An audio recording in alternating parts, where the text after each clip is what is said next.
হাটে কোনো সমস্যা নাই।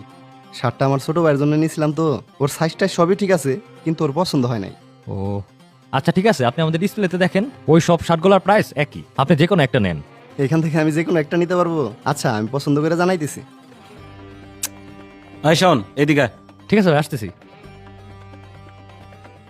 তুই যে ওই শার্টটা কাস্টমারের ফেরত দিতে চা, ওই শার্টে তো কোনো সমস্যা নাই, তাহলে তুই কি বুঝে শার্টটা ফেরত দিলি?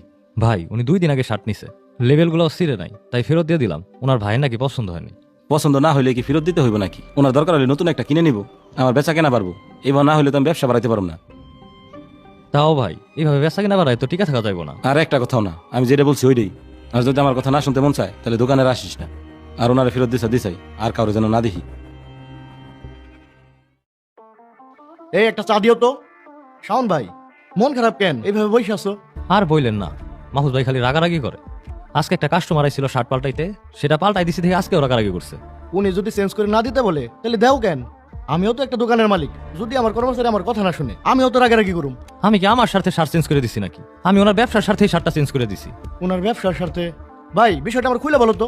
এই যে কাস্টমারটারে শার্টটা ঘুরে দিলাম, এই লোক যদি আবার শপিং করতে চায় তাহলে সর্বপ্রথম আমাদের শোরুমে আসবো। এমনকি তার পরিচিত অন্য কেউ শপিং করতে চাইলেও সে আমাকে দোকানটায় সাজেস্ট করবো। এই ব্যবসায় কাস্টমারের আস্থা অর্জন করাটা অনেক জরুরি। আর আমরা যে কাস্টমারের আস্থা অর্জন করতে পারুম সে আমাদের রিপিট কাস্টমার হইব। আর রিপিট কাস্টমার ছাড়া এই ব্যবসায় উন্নতি করা যায় না।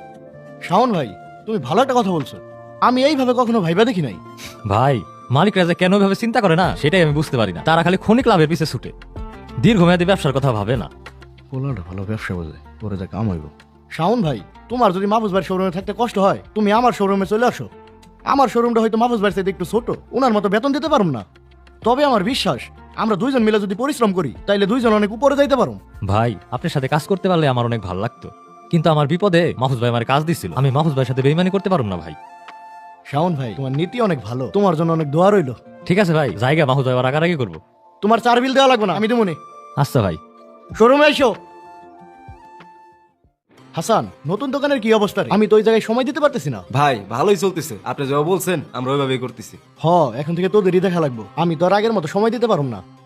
আর আমি কিছুদিনের জন্য ঢাকার বাইরে যাইতেছি, এই দোকানটা তুই দেখিস। আচ্ছা ঠিক আছে ভাই। শালার দোকানে একটা কর্মচারীও নাই, হিসাবটাও মিলাইতে পারতেছি না। মাহফুজ ভাই, কি রাহেন ভাই, কই আসছিলেন এতদিন? কোনো খবর বার্তা নাই? ভাই গেছিলাম ঢাকার বাইরে ব্যবসায়িক কাজে, আজকেই আসলাম। তো আপনি একা দোকানে, শাওন বাইরে তো দেখতেছি না। ও শাওন, ও তো চাকরি ছেড়ে চলে গেছে। চইলা গেল? ও তোর কাজের প্রতি অনেক সিরিয়াস আছিল, ওর কোনো সমস্যা হয়েছে